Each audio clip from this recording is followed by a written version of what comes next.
जय हिंद साथियों। कैसे हैं आप सब। आशा करते हैं कि आप स्वस्थ होंगे और अपनी पढ़ाई अच्छे से कर रहे होंगे। तो आज हम 12वीं कक्षा का 9वां अध्याय करेंगे, जिसका नाम है उपनिवेशवाद और देहात सरकारी अभिलेखों का अध्ययन। इस अध्याय को हम लाइन वाइज पढ़ेंगे, साथ साथ महत्वपूर्ण जानकारी भी शेयर करते रहेंगे। आप साथ साथ नोट करते रहें। गति वीडियो की थोड़ी तेज़ कम ज़्यादा आगे पीछे करके अपनी सुविधा अनुसार आप इसको कर सकते हैं। बुक की आवश्यकता आपको नहीं पड़ेगी, तो ध्यान से आप साथ साथ नोट करते रहें और पेशेंस के साथ इसको देखते रहें। तो इस पूरे अध्याय में हम अंग्रेज़ों की जो नीतियाँ थी कंपनी की, खासतौर से British east India company, British सरकार, उनकी जो नीतियाँ थी भारत से भू राजस्व इकट्ठा करने की, उन नीतियों के बारे में पढ़ेंगे। और वो भी खासतौर से अधिकतम जो फोकस है वो बंगाल के ऊपर रहेगा। तो इस पूरे अध्याय में हम इसी चीज़ को अध्ययन करेंगे डीपली। बहुत सारी चीज़ें आएंगी जिनको हम साथ साथ एक्स्ट्रा जानकारी भी साथ साथ आप नोट करते रहें। इस अध्याय में आप देखेंगे कि औपनिवेशिक शासन का अर्थ उन लोगों के लिए क्या था जो देहात में रहते थे। देहात का मतलब जो ग्रामीण क्षेत्र था, गांव का जो इलाका था। औपनिवेशिक जो वाद है, औपनिवेशिक शासन का क्या अर्थ है, इसमें देखिए कि एक ऐसी विचारधारा है उपनिवेशवाद जिसके अंतर्गत किसी देश, राष्ट्र या संप्रदाय को दूसरे समुदाय या राष्ट्र के द्वारा अधीन बनाकर उसके जो विभिन्न क्षेत्र हैं, सामाजिक, आर्थिक, राजनीतिक, सांस्कृतिक, उन सबको प्रभावित करने की कोई भावना प्रेरणा देती है, ऐसा उपनिवेशवाद कहा गया है। तो भारत अंग्रेज़ों का उपनिवेश रहा, तो भारत में आम लोगों के लिए, गांव के लोगों के लिए इस औपनिवेशिक शासन का क्या अर्थ रहा होगा, वो हम इसमें अध्ययन करेंगे। इस अध्याय के माध्यम से आप बंगाल के जमींदारों से चर्चा करेंगे कि बंगाल के जो जमींदार थे उनका किस स्थिति में वो थे, कैसे उनके कार्य थे। उन राजमहल की पहाड़ियों की यात्रा करेंगे, जो पहाड़ियाँ और संथाल लोग रहते थे जहाँ। पहाड़ी राजमहल की पहाड़ियाँ जो आज झारखंड में पाई जाती हैं, झारखंड आज स्टेट है ये, उस झारखंड राज्य में राजमहल की पहाड़ियाँ हैं। वहाँ बसने वाले जो पहाड़िया और संथाल लोग थे उनके बारे में हम चर्चा पढ़ेंगे इसमें। फिर यहाँ से दक्खन की ओर पढ़ेंगे। दक्खन जो मध्य भारत, मध्य प्रदेश और महाराष्ट्र का इलाका, मुंबई का इलाका, और देखेंगे कि ईस्ट इंडिया कंपनी ने देहात में अपने जो राज था वो कैसे स्थापित किया, अपनी राजस्व नीतियों को कैसे कार्यान्वित किया और भिन्न भिन्न वर्गों के लिए इन योजनाओं का क्या मतलब था, उन्होंने रोज़मर्रा की ज़िंदगी को कैसे बदल दिया था, ये हम इस अध्याय में पढ़ेंगे। यानी सरकार या राज्य द्वारा जो कानून लागू किए गए जनसाधारण के लिए उनके क्या परिणाम होते हैं, ये हम यहाँ जानने का प्रयास करेंगे। वे कुछ हद तक निर्धारित करते हैं कि उन कानूनों के परिणाम स्वरूप कौन से पहले से अधिक धनवान बनते हैं, कौन गरीब हो जाते हैं, किसे नई ज़मीन मिलती है और कौन अपनी उस ज़मीन को खो बैठता है जिस पर वह रहता है, गुजारा करता है। तो यहाँ हम ये सारी चीज़ें पढ़ने का प्रयास। किसानों को जब पैसे की ज़रूरत पड़ती थी वह कहाँ, किसके पास जाते हैं। आप देखेंगे कि लोग कानूनों का पालन करने के लिए मजबूर होते हुए भी ऐसे कानूनों का विरोध करने में नहीं हिचकते जिसे वे अन्यायपूर्ण समझते हैं। ऐसा करते समय लोग यह स्पष्ट करने का प्रयास करते हैं कि कानून किस प्रकार लागू किए जाने चाहिए और किस प्रकार वे उनके परिणामों के में कुछ फेरबदल कर देते थे। यानी कि कुछ जो अन्यायी, अत्याचारी जो नीतियां थी सरकार की, राज्य की, तो उनके खिलाफ बहुत सारे लोग विरोध भी करते थे और फिर ये भी बताने का प्रयास करते थे कि वो कैसे लागू किए जाने चाहिए, किस प्रकार इनको लागू करेंगे तो उसका हमारे ऊपर क्या प्रभाव पड़ेगा। तो ये सारी चीज़ें भी बताने का प्रयास किया। आप उन स्रोतों के बारे में भी जानेंगे जो हमें इन इतिहासों के बारे में बताती हैं और साथ ही समस्याओं के बारे में भी इतिहासकारों के सामने इस संबंध में उपस्थिति होती है। आप राजस्व अभिलेखों, सर्वेक्षणों, पत्र पत्रिकाओं, सर्वेक्षकों एवं यात्रियों द्वारा छोड़े गए विवरण, जांच आयोगों द्वारा प्रस्तुत की गई रिपोर्ट, उनके बारे में भी पढ़ेंगे। अब यहाँ एक चित्र दिया हुआ है, इस चित्र को देखिए। ये चित्र देखिए, कपास गांव से मंडी ले जाई जा रही है कि एक बैलगाड़ी का इसमें चित्रण दिया हुआ है, जिसमें कपास गांव से शहर की ओर ले जाई जा रही है मंडी में। और यह चित्र 20 अप्रैल 1861 को लंदन न्यूज़ में प्रकाशित हुआ था। इस चित्र को आप देख सकते हैं।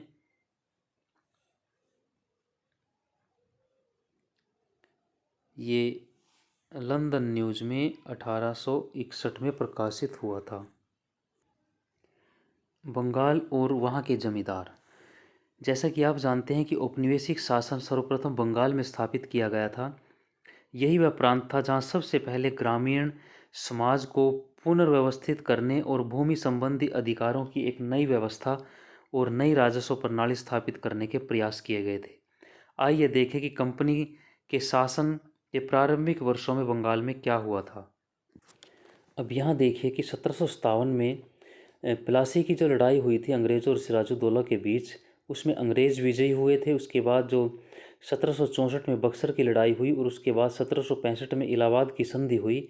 तो इस संधि के बाद जो बंगाल, बिहार, उड़ीसा के दीवानी जो अधिकार थे, कर इकट्ठा करने के अधिकार, वो अंग्रेज़ों के पास आ गए थे। तो अब ये यहाँ के राजा बन गए थे। अब यहाँ तक की स्थितियाँ तो, इससे पहले की स्थितियाँ तो ठीक थी कि वो यहाँ से सामान खरीदते थे, उसके बदले में यूरोप का या इंग्लैंड का सोना चांदी भारत में आता था। तो वहाँ के सोने चांदी से वो भारत की वस्तुएं खरीद कर ले जाते थे। लेकिन अब स्थितियाँ बदल गई थी। यहाँ के राजा वो बन गए थे इलाहाबाद की संधि के बाद। तो यहाँ का जो पैसा था, जो टैक्स कर इकट्ठा होता था, उसी से, हमारे पैसे से हमारी वस्तुएं खरीद कर वो इंग्लैंड ले जाने लगे।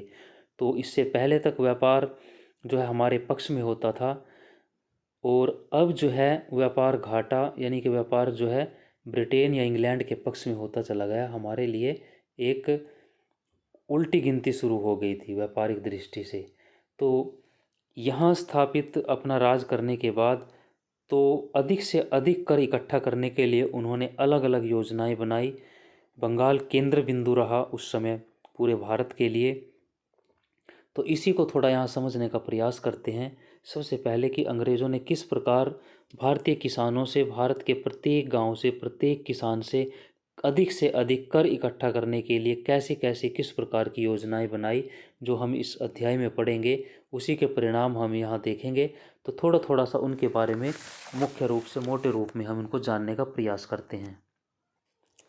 सबसे पहले देखिए कि ब्रिटिश काल में जो भू राजस्व व्यवस्था थी, उसमें सबसे पहले अंग्रेज़ों ने इजारेदारी जो प्रथा थी, फार्मिंग जो सिस्टम था, उसकी शुरुआत की थी लगभग 1772 में। अब इसमें देखिए कि इसके दो भाग उन्होंने किए, दो भागों में ये लागू हुआ। पहले पंचसाला बंदोबस्त था, 5 ईयर सेटलमेंट जिसको कहा गया। 1772 से 1777 तक रहा पंचसाला बंदोबस्त, 5 ईयर सेटलमेंट। अब इसके बाद फिर सालाना बंदोबस्त किया गया, एनुअल सेटलमेंट की गई। 1777 से ये शुरू हुआ था। और 1784 में जब पिट्स इंडिया एक्ट आया, तो उसमें कंपनी को स्थायी भू राजस्व व्यवस्था लागू करने की सलाह दी गई थी कि हर साल या 5 साल या हर साल हमें टैक्स की जो व्यवस्था है उसको बदलना पड़ता है, लागू करना पड़ता है, बहुत सारा खर्च होता है, कर्मचारी लगाने पड़ते हैं। तो ये व्यवस्था उनको रास नहीं आई। तो एक परमानेंट कोई सेटलमेंट करना चाहते थे किसानों के साथ, ज़मींदारों के साथ। तो उसी के बदलाव स्वरूप जो स्थायी बंदोबस्त फिर लागू हुआ। तो परमानेंट जो सेटलमेंट था, स्थायी बंदोबस्त, इस्तमरारी भी इसको कहा गया, बंदोबस्त जमींदारी भी कहा गया, जागीरदारी भी, और माल गुजारी प्रथा, ये सारे के सारे स्थायी बंदोबस्त या परमानेंट जो सेटलमेंट है उसी के नाम हैं। तो अब इसमें क्या है, वैसे तो देखिए कि 1765 से ही जब अंग्रेज़ों ने भारत में कदम रखा था, यहाँ बंगाल के इलाकों में अपना धीरे धीरे प्रभाव बढ़ाया था। ठेके पर, उससे पहले ही ठेके पर जो भू राजस्व व्यवस्था थी, टैक्स इकट्ठा करने की व्यवस्था शुरू हो गई थी। जब रॉबर्ट क्लाइव दोबारा से बंगाल का गवर्नर बनकर आए, तो उन्होंने द्वैध शासन स्थापित किया। ठेके पर जमींदारों को टैक्स इकट्ठा करने की अनुमति उन्होंने दे दी थी। उसके बाद 1772 में वारेन हेस्टिंग्स ने इजारेदारी प्रथा की शुरुआत की थी 1772 में, जो हमने पढ़ा था पंचशाला और सालाना बंदोबस्त, 5 ईयर सेटलमेंट और एनुअल सेटलमेंट। लेकिन जो पिट्स इंडिया एक्ट था 1784 में, उसमें ये इस बात पर जोर दिया गया कि हमें कोई परमानेंट व्यवस्था लागू करनी चाहिए टैक्स इकट्ठा करने की, ज़्यादा से ज़्यादा हमें टैक्स भी प्राप्त हो और हमें इतना अधिक खर्च या कर्मचारियों की ज़रूरत ना पड़े टैक्स इकट्ठा करने में। तो इस पर जब लॉर्ड कॉर्नवालिस जो भारत में गवर्नर बनकर आए थे, तो उन्होंने इस विषय पर एक कदम आगे बढ़ाया और इस विषय पर उन्होंने काफ़ी जोर दिया। तो 1786 में वो गवर्नर जनरल बनकर भारत आए। वे एक रेवेन्यू बोर्ड का गठन करते हैं। इसमें 2 सदस्य वो शामिल करते हैं, एक जॉन शोर है और एक जेम्स ग्रांट है। अब ये तीनों इस विषय पर चर्चा करते हैं, मतभेद भी होते हैं उनमें कि भूमि का मालिक कौन होगा।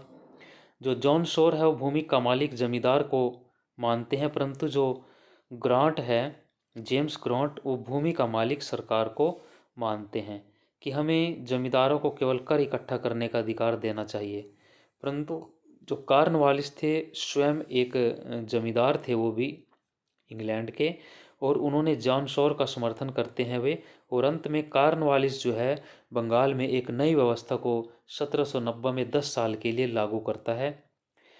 बोर्ड कंपनी और प्रधानमंत्री पिट्स जो थे उनसे अनुमति लेकर 22 मार्च 1793 में स्थायी बंदोबस्त लागू कर देता है। जो 1790 में 10 साल के लिए स्थायी बंदोबस्त लागू करना था, तो उसी को 3 साल बाद 22 मार्च 1993 में एक स्थायी बंदोबस्त के रूप में एक नया अमली जामा पहना दिया गया। वहाँ के जो कर्मचारी थे, प्रधानमंत्री थे, बोर्ड की जो अधिकारी थे, उनसे चर्चा करने के बाद अब स्थायी बंदोबस्त था उसकी जो 22 मार्च 1793 को लागू हुआ। इसमें भूमि का जो स्थायी मालिक था वो जमींदार को बना दिया गया।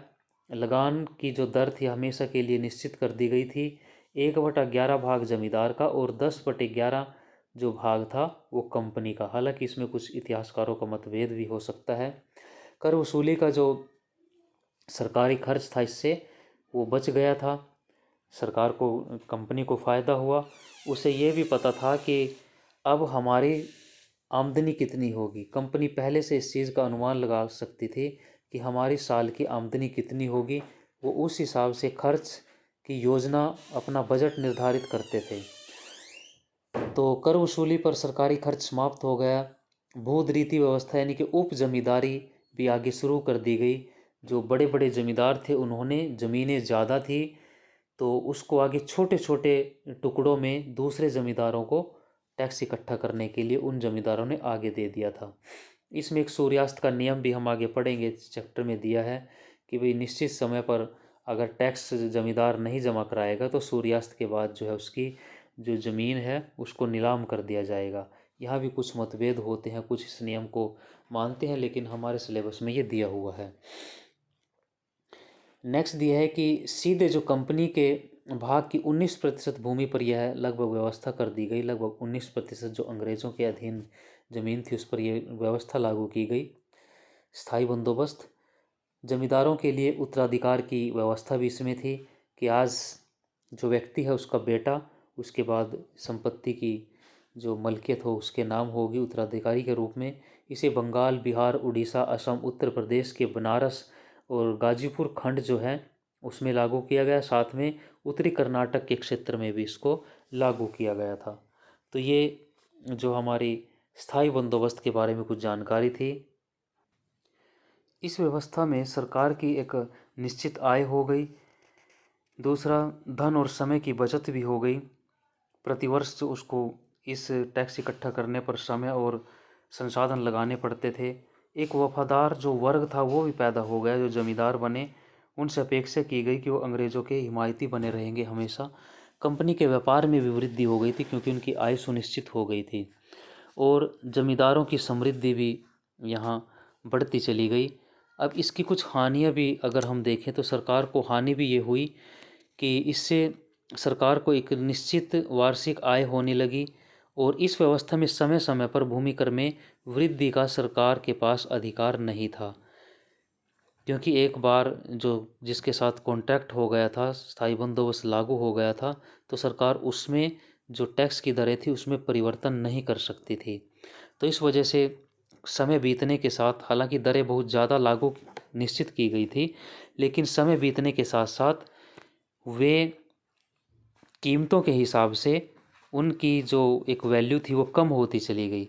तो इस व्यवस्था से सरकार को एक किस्म से कुछ समय के बाद हानि होने लगी थी, क्योंकि भूमि कर में वृद्धि वो नहीं कर सकती थी। दूसरा, किसानों के हितों की अनदेखी कर दी गई। अब किसान और सरकार के बीच में कोई सीधा संबंध नहीं था, बीच में जमींदार आ गए थे और किसानों को जमींदारों की दया पर छोड़ दिया गया था। तो किसान की संपत्ति जो थी, संपत्ति को बेचकर किसान अपना लगान पूरा करने का प्रयास करता था। तो ये बड़ी दिक्कत हो गई, क्योंकि किसान और सरकार के बीच में जमींदार आ गया था। जमींदार नाजायज़ और कठोरता का एक से लगान को वसूल करता था। नेक्स्ट है, कृषि में पिछड़ापन भी आ गया था, क्योंकि जमींदारी प्रथा से कोई कृषि में सुधार की कोई गुंजाइश नहीं हुई। जमींदार वर्ग ने किसानों को ज़मीन दी हुई थी, तो जमींदार उसमें सुधार की कोई रुचि नहीं ले रहा था। किसान पहले ही कर्ज के बोझ, लगान के बोझ से दबे पड़े थे। उसे कर्ज चुकाने के लिए साहूकारों के पास जाना पड़ता था, उनके चंगुल में फंसता चला गया और किसान के पास कृषि उत्पादन बढ़ाने के लिए कुछ नहीं बचता था। तो कृषि जो है वो पिछड़ेपन की ओर बढ़ती चली गई। तो ये कुछ इस प्रकार की हानियाँ भी यहाँ होती हैं। तो अब नेक्स्ट देखिए, रैयतवाड़ी व्यवस्था। रैयतवा का मतलब जो किसान थे, किसानों के साथ सीधे ही यह व्यवस्था की गई, बीच में से जमींदार हटा दिए गए थे। इन इलाकों में जमींदार नहीं थे। इसके जनक जो है थॉमस मुनरो और कैप्टन रीड को माना जाता है। रीड ने पहली बार 1792 में मद्रास के बारामहल जिले में इसकी शुरुआत की थी।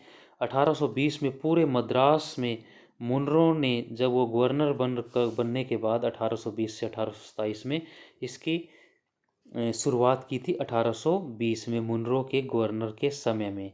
1825 में जो बम्बई प्रेसिडेंसी थी उसके गवर्नर माउंट स्टुअर्ट एल्फिंस्टन, जो कार्यकाल 1819 से 27 रहा, उसने इसको लागू किया मुंबई प्रेसिडेंसी में। 1858 तक पूर्वी बंगाल, असम, कुर्म में यह व्यवस्था लागू की गई। यह ब्रिटिश सरकार के 51% जो ज़मीन थी उस पर लागू था। ब्रिटिश भाग जो भारत था, 51% भाग पर यह लागू थी। और 30 वर्ष के लिए लगान की समीक्षा की गई थी। कहीं कहीं 20 भी थी तो कहीं कहीं 30 भी थी ये। इसमें किसान को कुछ सीमा तक जो मालिक मान लिया गया था। टैक्स ज़मीन के हिसाब से 30 से 60% जो टैक्स था वो देना पड़ता था। किसान से सीधे कंपनी, सरकार जो है टैक्स लेती थी, बीच में कोई भी उनके माध्यम नहीं था, मीडिएटर नहीं था। तो इस व्यवस्था में देखिए कि यहाँ जमींदार तो नहीं थे, लेकिन फिर भी व्यवहार में किसानों को इससे कोई लाभ नहीं हुआ। इसमें जमींदार का स्थान स्वयं सरकार ने ले लिया था, अर्थात सरकार ही जमींदार के रूप में काम करने लगी। किसान को अपनी उपज का लगभग आधा भाग, ये मान कर चलिए कि सरकार को देना पड़ता था, हमने ऊपर पढ़ा था। इतना भूमि कर नहीं, लगान ही होता था। इसका अर्थ ये था कि सरकार ही भूमि की असली मालिक थी और बाद में सरकार ने स्वयं भी इसे स्वीकार कर लिया था। तो इसका भी अगर अगर हम सरकार का उद्देश्य माने तो किसानों का शोषण ही था। किसानों से ज़्यादा टैक्स करना ही, इकट्ठा करना ही इनका अधिकार था। अब नेक्स्ट देखिए, महालवाड़ी व्यवस्था। महालवाड़ी जो व्यवस्था थी ये 1819 में सबसे पहले इसका जो प्रस्ताव था हॉल्ट मैकेंजी द्वारा दिया गया था। इसमें पूरे गांव को एक यूनिट या इकाई मानकर पूरे गांव के भाईचारे से कर वसूलने की जिम्मेदारी गांव के मुखिया यानी कि जो लंबरदार होते हैं उनको दे दी जाए। इसे रेगुलेशन 7 के नाम से जाना गया था।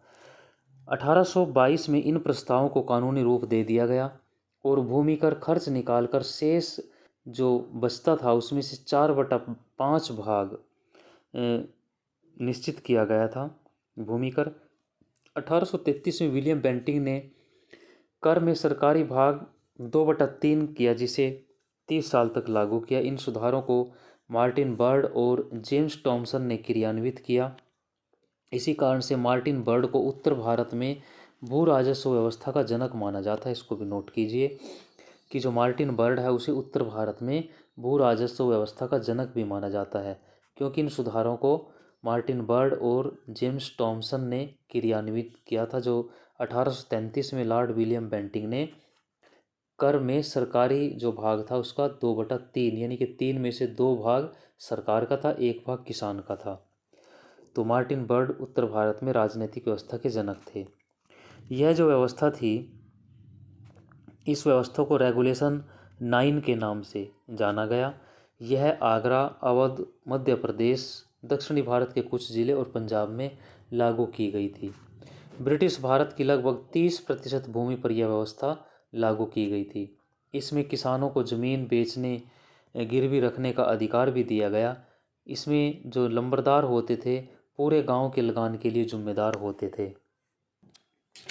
हमारे गांव में जो लंबरदार शब्द आप सुनते हैं आज भी, तो ये इसी महालवाड़ी जो व्यवस्था थी उसी में टैक्स इकट्ठा करने वाला गांव का मुखिया के रूप में, एक सरकार के नुमाइंदे के रूप में मुख्य व्यक्ति होता था।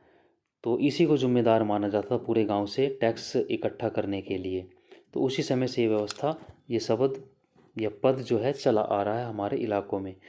अब नेक्स्ट देखिए, जो बंगाल था, बंगाल के गवर्नर के बारे में भी थोड़ा थोड़ा सा हम जान लें। तो जो बंगाल के गवर्नर हैं इनको साथ साथ आप नोट करते रहें। रोजर ड्रेक जो है, रोजर ड्रेक 1752 से 58 तक बंगाल के गवर्नर रहे, क्योंकि बंगाल से ही उस समय सारा सिस्टम चला और पूरे भारत पर जो एक अधिकार था, प्रशासन था, वो बंगाल से चला। रॉबर्ट क्लाइव 1758 से 1760, जॉन हॉलवेल जो थे वो कार्यवाहक एक रहे हैं, एक्टिंग जो गवर्नर थे वो रहे 1760 में, जनवरी से जुलाई के बीच में। हेनरी बेनसीटार्ट जो रहे 1760 से 64 तक रहे। जॉन स्पेंसर 1764 से 65 तक, ये भी एक कार्यवाहक के रूप में रहे, एक्टिंग गवर्नर के रूप में। रॉबर्ट क्लाइव दोबारा से आए 1765 से 67 तक। हैरी वेरेल्सेट जो थे 1767 से 69 तक थे। जॉन कार्टियर 1769 से 72 तक थे। वारेन हेस्टिंग्स 1772 और 1773 का जो रेगुलेटिंग एक्ट था उसके द्वारा बंगाल के गवर्नर को गवर्नर जनरल ऑफ बंगाल बना दिया गया और पूरे देश के लिए इसको एक अधिकार दे दिए गए। बम्बई और मद्रास जो प्रेसिडेंसी थी वो भी इसी के अधीन कर दी गई थी, जो गवर्नर जनरल ऑफ बंगाल था। ये गवर्नर जनरल, मुंबई और मद्रास जो प्रेसिडेंसी के गवर्नर, ये बंगाल के गवर्नर जनरल के अधीन कर दिए गए। अब यहाँ देखिए कि जो बंगाल के फिर गवर्नर जनरल हैं, सबसे पहले जो आया वारेन हेस्टिंग्स ही थे। 20 अक्टूबर 1774 से 1785 तक रहे।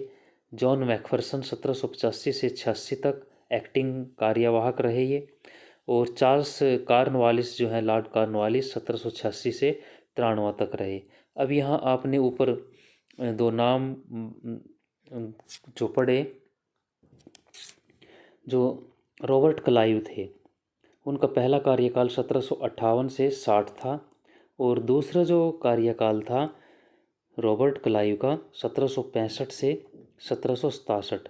तो जो 2 लड़ाई हुई प्लासी की और बक्सर की, उन दोनों ही लड़ाइयों के समय ये गवर्नर नहीं थे। 1757 में प्लासी के युद्ध का संचालन तो किया, परंतु वे बंगाल के गवर्नर नहीं थे। इस समय वे मद्रास से लगभग 100 मील दूर जो फोर्ट सेंट डेविड था उसके गवर्नर थे। जिसे आज कडलूर भी कहते हैं। ये लेफ्टिनेंट कर्नल थे वहाँ उस समय। एक सैनिक अधिकारी के रूप में इन्होंने 1757 थी प्लासी की लड़ाई, उसमें भाग लिया था।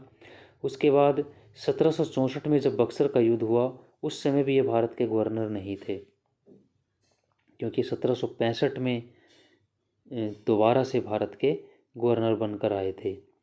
तो यहाँ कई बार कंफ्यूज पैदा होता है हमारे बीच में कि भाई शायद उस समय ये गवर्नर रहे होंगे, लेकिन ये नहीं थे। इसमें एक जॉन हॉलवेल भी आपने पढ़ा था। जॉन हॉलवेल जो कार्यवाहक एक्टिंग 1760 में कार्यवाहक जो गवर्नर रहे बंगाल के, उन्हीं के समय में जो काल कोठरी वाली जो घटना इन्हीं के द्वारा बनाई गई थी। इसे संदेहशील माना गया, इस पर कोई सच्चाई वैसे नहीं मानते इतिहासकार। और इसमें इन्होंने ये कहा था कि हम 140 लोगों को कमरे में बंद कर दिया गया था, जिनमें से 123 जो लोग हैं वो दम घुटने से इस छोटे कमरे में मर गए थे और 23 बचे थे इसमें।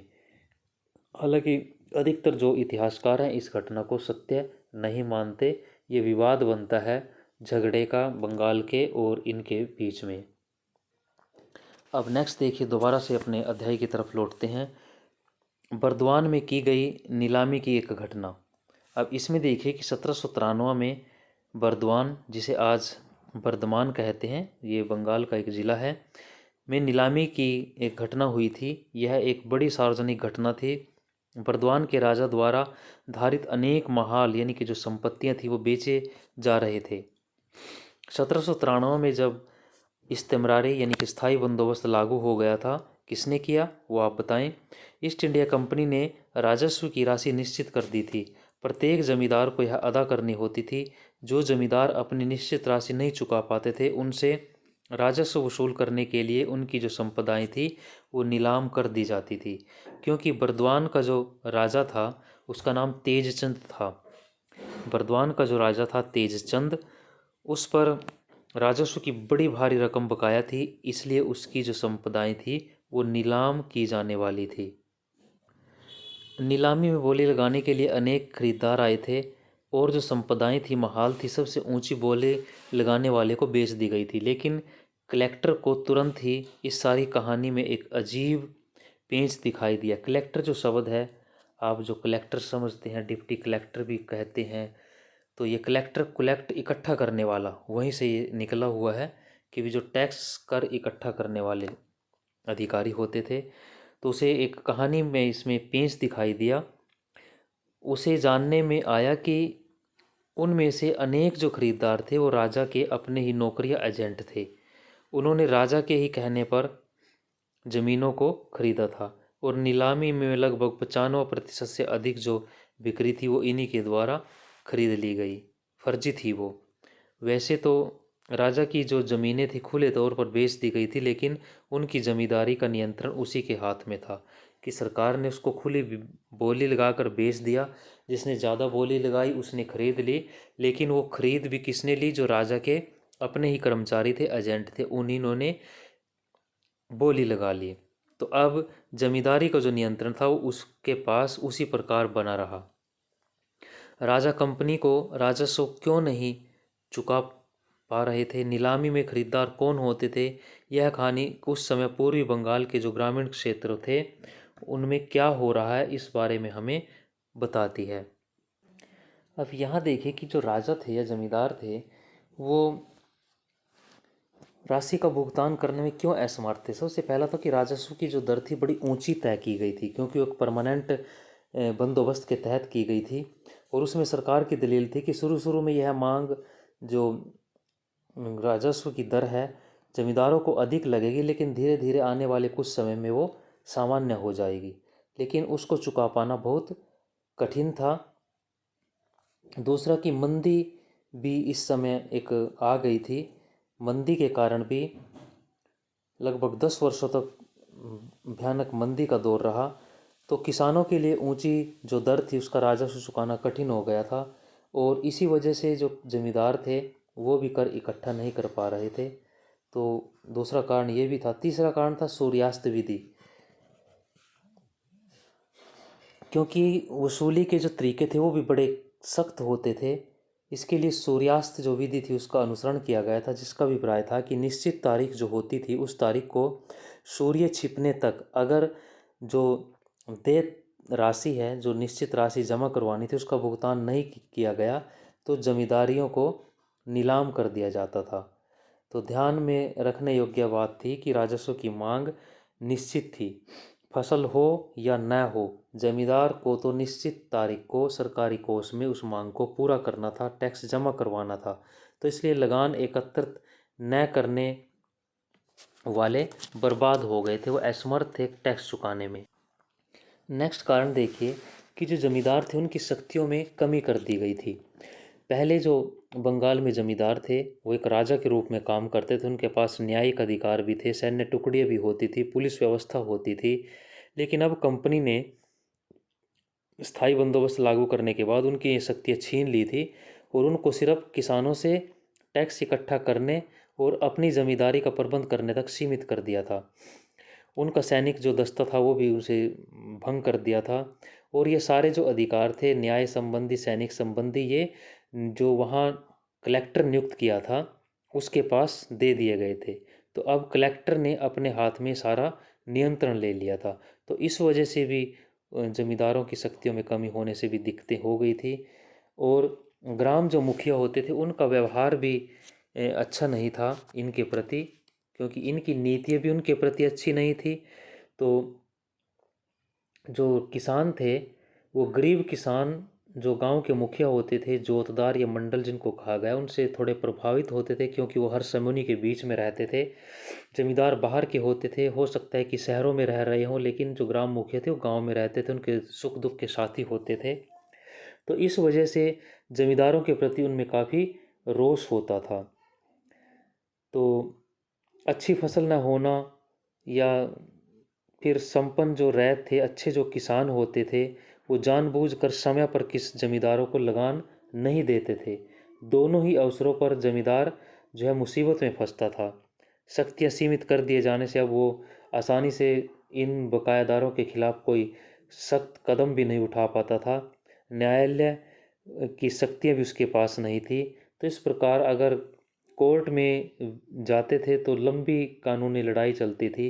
तो ये सारे ऐसे कारण थे जिनकी वजह से जो जमींदार थे या राजा जो थे अपनी जो एक भुगतान राशियाँ थी उनको चुकाने में वो असमर्थ थे।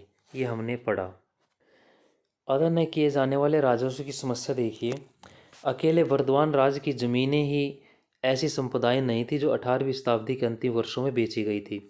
इस्तिमरारी बंदोबस्त दूसरा नाम बताएं इसका क्या है, लागू किए जाने के बाद 75% से अधिक जो जमींदारियाँ थी वो हस्तांतरित कर दी गई थी, जो हमने अभी पढ़ा। उसके कारण ब्रिटिश अधिकारी यह आशा करते थे कि इस्तिमरारी बंदोबस्त लागू किए जाने से वे सभी समस्याएं हल हो जाएंगी जो बंगाल की विजय के समय उनके सामने थी। लेकिन 1770 के दशक तक आते आते बंगाल की जो ग्रामीण अर्थव्यवस्था थी संकट के दौर से गुजरने लगी थी। अभी हमने पढ़ा था, क्योंकि बार बार अकाल पड़ रहे थे, खेती की पैदावार घट रही थी और अधिकारी लोग सोचते थे कि खेती, व्यापार और जो राज्य के राजस्व संसाधन सब तभी विकसित किए जा सकेंगे जब कृषि में निवेश को प्रोत्साहित किया जाएगा। ये पिक्चर देखिए, देखिए कितनी सुंदर एक आलीशान भवन दिया हुआ है। ये बर्दवान के जो राजा थे उसका डायमंड हार्बर रोड कलकत्ता स्थित राजमहल है, जो तेजचंद थे।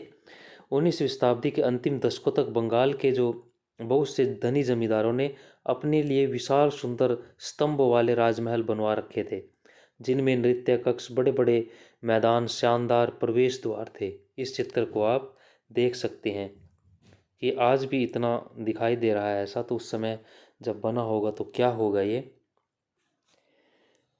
ऐसा तभी किया जा सका जब संपत्ति के अधिकार प्राप्त किए जा लिए जाएं, राजस्व मांग की दरों को स्थायी रूप से तय कर दिया जाए। यानी कि सरकार और अधिकारी ये सोच रहे हैं कि कृषि में जो सुधार है वो तभी हो सकता है, हमारे राजस्व में वृद्धि तभी हो सकती है जब कृषि में निवेश लगाए, पैसा लगाया जाए और कृषि जो सुधार है उस पर ध्यान दिया जाए। ये तभी संभव है जब जो राजस्व मांग की दरें उनको स्थायी रूप से लागू कर दिया जाए।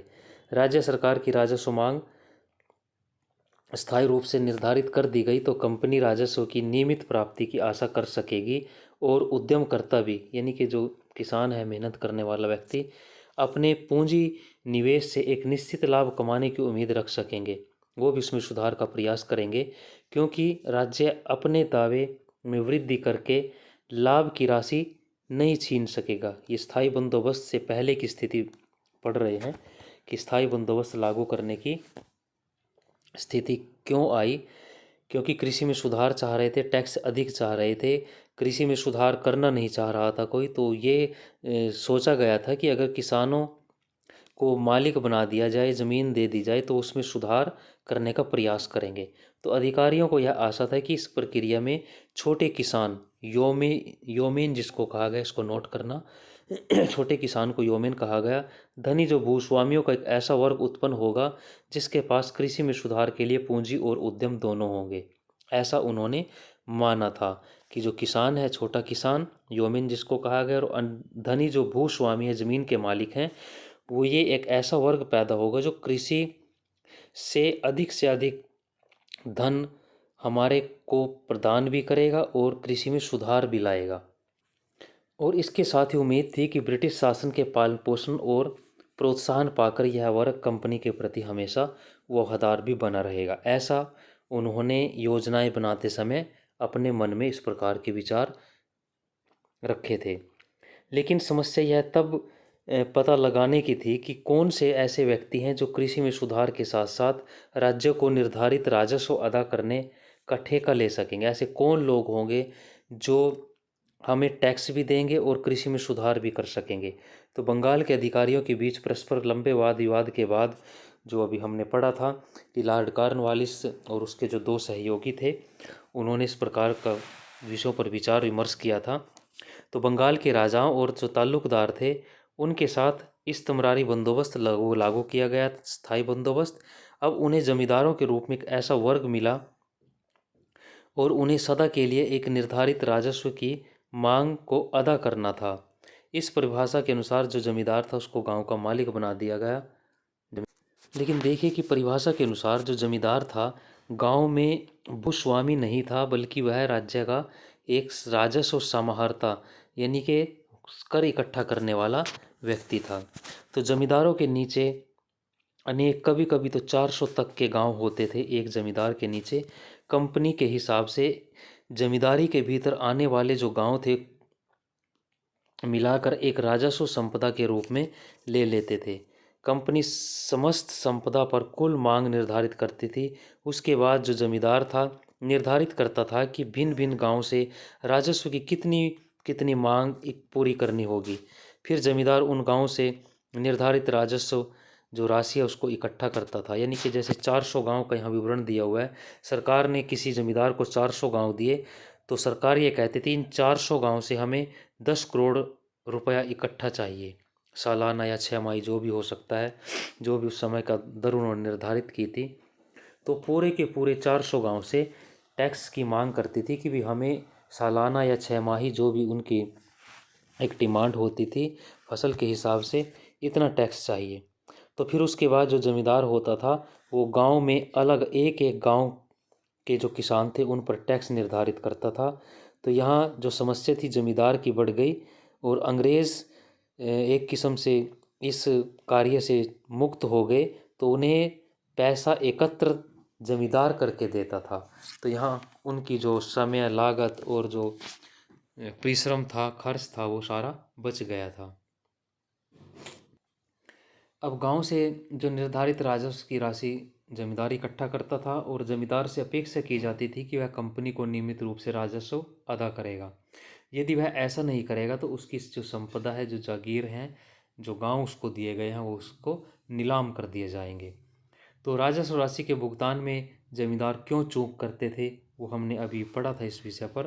तो उसको देखिए कि कंपनी के अधिकारियों का सोचना था कि राजस्व मांग निर्धारित किए जाने से जमींदारों में सुरक्षा का भाव पैदा होगा। वे अपने निवेश पर प्रतिफल प्राप्ति की आशा से, यानी कि ज़्यादा लाभ कमाने से प्रेरित होकर संपदाओं में सुधार करने के लिए प्रोत्साहित होंगे। किंतु इस्तमरारी बंदोबस्त के बाद कुछ प्रारंभिक दशकों में जमींदार अपने राजस्व को अदा करने में बराबर कोताही करते रहे, जिसके फलस्वरूप राजस्व की जो बकाया रकमें थी वो बढ़ती चली गई। उन्होंने ईमानदारी से टैक्स को अदा नहीं किया। अब यहाँ देखिए ताल्लुकदार का अर्थ दिया हुआ है। ताल्लुकदार का शाब्दिक अर्थ है वह व्यक्ति जिसके साथ ताल्लुक का मतलब संबंध, ताल्लुक रखना, संबंध रखना, संबंध हो। आगे चलकर ताल्लुक का अर्थ क्षेत्रीय इकाई हो गया था। ताल्लुकदार जिससे कोई संबंध हो उसको ताल्लुकदार कहा गया। और यहाँ देखिए ये एक चित्र दिया है, चार्ल्स कॉर्नवालिस 1738 से 1805 का चित्र है।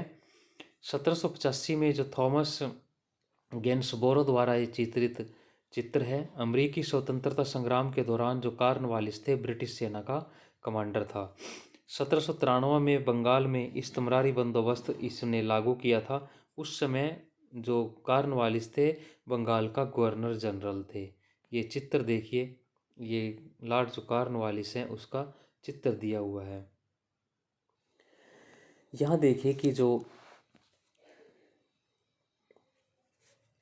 कॉर्नवालिस थे वे 1781 में उन्होंने सरेंडर किया था जब अमेरिका के युद्ध के अमेरिकी सेना का जो कमांडर थे वो जॉर्ज वाशिंगटन थे, और जो अंग्रेज़ी जो सरकार थी उसका जो गवर्नर था यानी कि सैनिक कमांडर था वो लॉर्ड कॉर्नवालिस था। तो भारत आने से पहले उन्होंने, इनको हार मिली थी हालांकि अमेरिका में, तो उन्होंने सरेंडर कर दिया था 1781 में। तो एक जमींदार भी थे ये इंग्लैंड के बहुत बड़े। तो भारत आने से पहले उन्होंने शर्त रखी थी कि मुझे भारत में सेनाओं का चार्ज भी दिया जाए गवर्नर के साथ साथ। तो अब बंगाल का गवर्नर भी 1786 में कानून पारित किया जिसमें गवर्नर जनरल और सेनापति दोनों का पद एक कर दिया गया था। इसको भी नोट करें कि 1786 में एक कानून पारित करके गवर्नर जनरल, बंगाल का जो गवर्नर जनरल था और जो सेनापति था, दोनों को एक मान लिया गया, एक पद कर दिया गया। और उसे यह अधिकार भी दिया गया कि वह कुछ विशेष परिस्थितियों में जो काउंसिल होती थी, इसकी सभा समिति होती थी उसकी सहयोगी, उसके बहुमत की अवहेलना भी कर सकता था। तो यह भारत आ गया था, भारत का इसने गवर्नर बनना स्वीकार किया था। 2 बार ये गवर्नर रहा भारत का। पीछे हमने पढ़ा था इसके बारे में। दोबारा से 1805 में ये गवर्नर बनकर भारत आया और जुलाई से अक्टूबर तक रहा, और भारत में ही इनकी मृत्यु हो गई थी। गाजीपुर में इन्हें दफनाया गया था। आज भी गाजीपुर में इनकी समाधि बनी हुई है, जो चार्ल्स कॉर्नवालिस हैं, जो पिक्चर आप देख रहे हैं। जमींदारों की असफलता के कई कारण थे। पहला था प्रारंभिक मांग बहुत ऊंची थी, जो दर थी टैक्स की, हमने पढ़ा था पहले भी, क्योंकि ऐसा महसूस किया गया था कि यदि मांग को आने वाले संपूर्ण समय के लिए निर्धारित किया जा रहा है तो आगे चलकर कीमतों में बढ़ोतरी होने और खेती का विस्तार होने से आय में वृद्धि होने पर भी कंपनी उस वृद्धि में अपने हिस्से पर दावा नहीं कर सकेगी।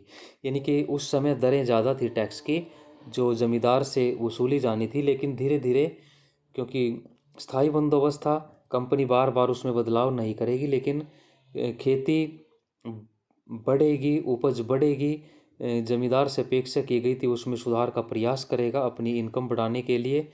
तो धीरे धीरे करके किसान की उपज बढ़ेगी और सरकार का टैक्स जो है कम होने लगेगा। कम होने का मतलब आमदनी बढ़ेगी तो वो ज़्यादा उसको भारी नहीं लगेगा। इस प्रत्याशित जो हानि को कम से कम स्तर पर रखने के लिए कंपनी ने राजस्व की मांग जो है ऊंचे स्तर पर रखी। इसके लिए दलील थी कि ज्यों ज्यों कृषि का उत्पादन में वृद्धि होगी कीमतें बढ़ती जाएंगी और ज़मींदारों का बोझ जो है वो कम होता चला जाएगा, ऐसा माना गया था। एक दूसरा कारण ये था कि 1790 के दशक में जब ऊंची मांग थी वो लागू की गई थी, कृषि की उपज की जो कीमतें थी बहुत कम थी, जिससे किसानों के लिए रैयत जो है, बार बार इसको आप नोट करें, जमींदार को उनकी देय जो राशियाँ चुकाना बड़ा मुश्किल था। जब जमींदार स्वयं किसानों से राजस्व इकट्ठा नहीं कर सकता था तो वह आगे कंपनी को अपनी निर्धारित राजस्व कैसे अदा कर सकता था। दूसरा कारण ये था, इनको साथ साथ नोट करते रहें, कि कंपनी को टैक्स चुकाने में असमर्थ क्यों थे जमींदार। तीसरा, राजस्व असमान था। फसल अच्छी हो या खराब, राजस्व का ठीक समय पर भुगतान जरूरी था। फिर सूर्यास्त विधि के बारे में भी हमने अभी पढ़ा था। निश्चित तारीख को सूर्य अस्त होने तक यदि भुगतान नहीं होता था तो जमींदारी को नीलाम कर दिया जाता था। चौथा, इस्तेमरारी बंदोबस्त ने प्रारंभ में जमींदार को जो शक्तियां थी वो छीन ली थी। अब उसे किसान से कर इकट्ठा करने और अपनी जमींदारी का प्रबंध करने तक ही सीमित कर दिया था। और कंपनी जमींदारों को पूरा महत्व तो देती थी, पर उन्हें नियंत्रित और विनियमित भी करती थी। महत्व देती थी क्योंकि उनसे टैक्स लेना था, लेकिन उनको नियंत्रण में रखना चाहती थी। उनकी सत्ता को अपने वश में रखना, उनकी स्वायत्ता स्वतंत्रता को सीमित भी रखना चाहती थी। फलस्वरूप जमींदारों की जो सैन्य टुकड़ियाँ थी उनको भंग कर दिया गया, सीमा शुल्क समाप्त कर दिया गया, कचहरियाँ जो ये न्याय की लगाते थे वो समाप्त करके जो कलेक्टर होता था उसके अधीन कर दी थी। जमींदार से स्थानीय न्याय और पुलिस की व्यवस्था भी छीन ली गई थी। समय के साथ साथ जो कलेक्टर का कार्यालय था वो सत्ता का केंद्र का एक विकल्प बन गया था। जमींदार के अधिकार पूरी तरह से सीमित और प्रतिबंधित कर दिए गए थे। एक मामले में तो यहाँ तक कह दिया गया कि जब राजा राजस्व का भुगतान नहीं कर सका तो एक कंपनी अधिकारी को तुरंत इस स्पष्ट अनुदेश के साथ उसकी जमींदारी जो है उसमें मैसेज दे दिया गया या भेज दिया गया जमींदारी में एक कलेक्टर को कि जिले का जो पूरा कार्यभार है अपने हाथों में ले लो। राजा और उसके अधिकारियों के संपूर्ण प्रभाव प्राधिकार को खत्म कर देने के लिए सर्वाधिक प्रभावशाली कदम उठाओ। तो अगर राजा इस प्रकार का सूर्यास्त तक टैक्स चुकाने असमर्थ था तो वहाँ पर जो कलेक्टर होते थे सारे अधिकार उनको हस्तांतरित कर दिए जाते थे। तो एक किस जो जमींदार थे या किस जो राजा होते थे उनके पास जो शक्तियाँ थी वो अंग्रेजों ने समाप्त कर दी थी। राजस्व इकट्ठा करने के समय जमींदार का एक अधिकारी जिसे आमतौर पर अमला कहते थे, इसको अंडरलाइन करें, नोट करें इसको। अमला कौन होता था? जमींदार का ऐसा अधिकारी जो कर इकट्ठा करने वाला होता था, गांव में आता था। लेकिन राजस्व संग्रहण एक परिवार्षिक समस्या थी, यानी कि साल में इकट्ठा किया जाता था। कभी कभी तो खराब फसल और नीची कीमतों के कारण किसानों के लिए अपनी जो देय राशियाँ थी उनका भुगतान करना कठिन हो जाता था। कभी कभी ऐसा भी होता था कि रैत जानबूझकर किसान में देरी करते थे, क्योंकि जो धनवान रैत थे, जो अमीर किसान थे और गांव के जो मुखिया होते थे जिनको जोतदार या मंडल जमींदार को परेशानी में देखकर बहुत खुश होते थे। इसको अंडरलाइन करना। जो रैत जानबूझकर देरी में से भुगतान करते थे। दूसरा, जो धनवान अमीर जो किसान होते थे या गांव के जो मुखिया जोतदार या मंडल होते थे, जब जमींदार को परेशानी होती थी तो वे खुश होते थे, क्योंकि जमींदार आसानी से उन पर अपनी ताकत का इस्तेमाल नहीं कर सकता था। जमींदार बाकी दारों पर मुकदमा तो चला सकता था, मगर न्यायिक प्रक्रिया बड़ी लंबी होती थी। 1798 में अकेले बर्दवान जिले में ही राजस्व भुगतान के जो संबंधित मामले थे 30,000 से अधिक लंबित पड़े थे। तो ये हमने देखा कि वो जानबूझकर भी ऐसा करते थे, क्योंकि जो गांव के मुखिया होते थे, किसान होते थे, वो इकट्ठे गांव में रहते थे, एक दूसरे के दुख के साथी थे। लेकिन जमींदार थे दूसरे प्रदेशों से, दूसरे इलाकों से, दूसरे यानी कि शहर से होते थे, और वो टैक्स ज़बरदस्ती इकट्ठा करना चाहते थे। तो जब नीलामियाँ होती थी इन जमींदारों की जागीरों की, ज़मीनों की, तो उसको संभवतः ये जो मुखिया होते थे, जोतदार होते थे, ये उसको खरीदने का प्रयास करते थे। तो इस वजह से भी ये उसमें देरी करवाने का प्रयास करते थे। यहाँ देखिए, रैत शब्द का जो प्रयोग है अंग्रेजी के विवरणों में किसानों के लिए प्रयोग किया गया है। अध्याय 8 में बंगाल में रैत जमीन को खुद काश्त नहीं करते थे, बल्कि सिकमी रैत को आगे पट्टे पर दे दिया जाता था। सिकमी रैत जो आगे छोटे किसान होते थे उनको पट्टे पर देते थे।